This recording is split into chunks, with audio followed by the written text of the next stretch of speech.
संविधान संबंधी कुछ अहम जानकारी। जब भारतीय संविधान का आप अध्ययन करेंगे तो आप धीरे धीरे जैसे संविधान का डीप में जाएंगे तो आपको नज़र आएगा कि सुप्रीम कोर्ट और सरकारों की टसल पहले दिन से देखने को मिल गई थी। 1950 में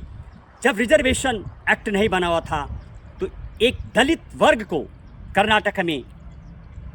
जब मेडिकल लाइन में एडमिशन दिया जाता है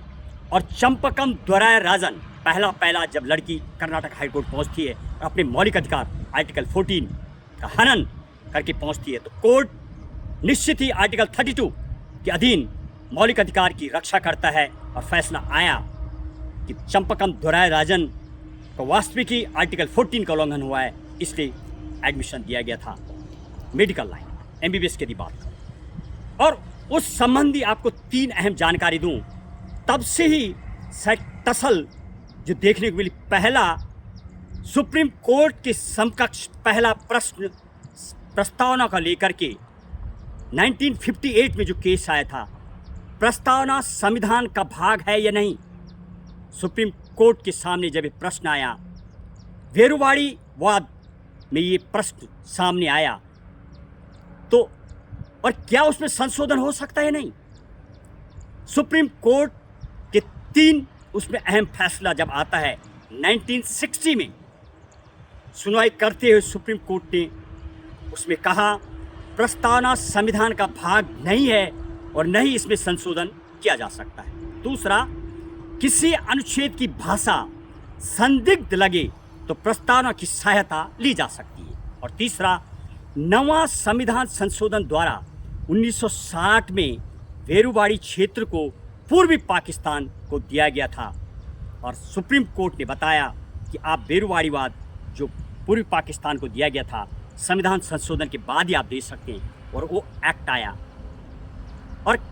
किस तरीके से आगे धीरे धीरे जब देश बढ़ता है देंगे आपको और जानकारी। संविधान की प्रस्तावना को दोबारा जब केशवानंद भारती वर्सेस केरला गवर्नमेंट का एक अहम तारीख 24 अप्रैल 1973 को जब फैसला आता है तो सुप्रीम कोर्ट ने अपनी जजमेंट को पलटते हुए 13 जजों का फैसला 703 पेज का 70 देशों के संविधान को पूरे कंसिडर करते हुए और 68 डेज तक लगातार सुनवाई के बाद 13 जजों का 7-6 का फैसला जब सामने आता है तो उसमें कहा गया प्रस्तावना संविधान का भाग है, संशोधन भी किया जा सकता है, लेकिन संविधान का मूल ढांचा बेसिक स्ट्रक्चर प्रभावित नहीं होना चाहिए। और 1973 24 अप्रैल से लेकर आज तक ये बरकरार है, basic structure could not be anything even touched।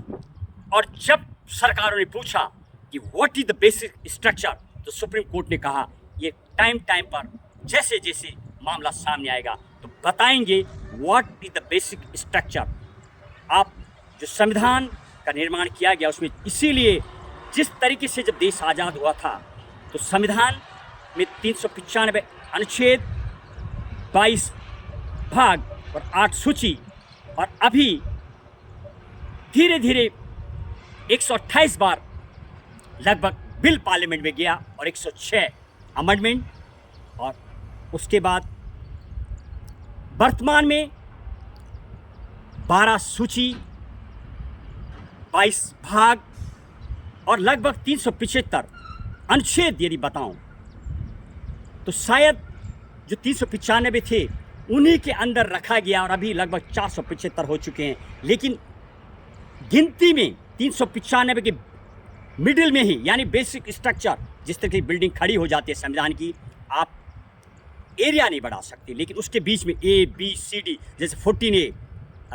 9A B C ऐसे करके 21A RTI एक्ट 600 संशोधन से ले आना, इस तरीके से बदलाव किया जा सकता है। और उस दिन से आज तक चलता रहा संविधान। हालांकि सुप्रीम कोर्ट ने उसी दिन डिक्लेयर किया भाग 20 आर्टिकल 368 के अधीन सुप्रीम कोर्ट बिल्कुल संशोधन करके जो सिस्टम है राज्यसभा, लोकसभा और राष्ट्रपति सिग्नेचर के बाद कानून बनाने की प्रक्रिया पूरी की जा सकती है। सुप्रीम कोर्ट सिर्फ उसमें देखता है क्या विधिवत से बना है, और जब कोई नियम कानून जो अहम अंग हैं, यानी भारत देश का जो प्रमुख अंग विधायिका, कार्यपालिका, न्यायपालिका और संसद के 3 प्रमुख अंग राज्यसभा, लोकसभा, राष्ट्रपति, और जब इनसे बिल होकर के पूर्ण रूप से सही बन के आता है तो संशोधन होकर बन जाता है वो कानून। और फिर सुप्रीम कोर्ट आखिरी उस पे आर्टिकल 13 क्लॉज 3 में जो पुनराविलोकन यानी जुडिशियल रिव्यू की जो पावर है उसका इस्तेमाल करता है और फिर बताता है, परिभाषा देता है, वो आज भी बरकरार। इस तरीके से आज भी लगातार एक तरफ सरकार, एक तरफ सुप्रीम कोर्ट का टसल चलता रहता है, लेकिन दोनों की अपनी प्रकाष्ठा है और संविधान की सुपरमैसी होती है। भारत देश और मेरे भारत देश में विधि और संविधान से चलने वाले देश में सब धर्मों के लिए जगह। देश किसी ऐसे जो ग्रंथ हैं उनको संविधान में रखा गया, सबके लिए, सब धर्मों के लिए जगह है, लेकिन देश तो संविधान और विधि से ही चलेगा। जय हिंद, जय भारत।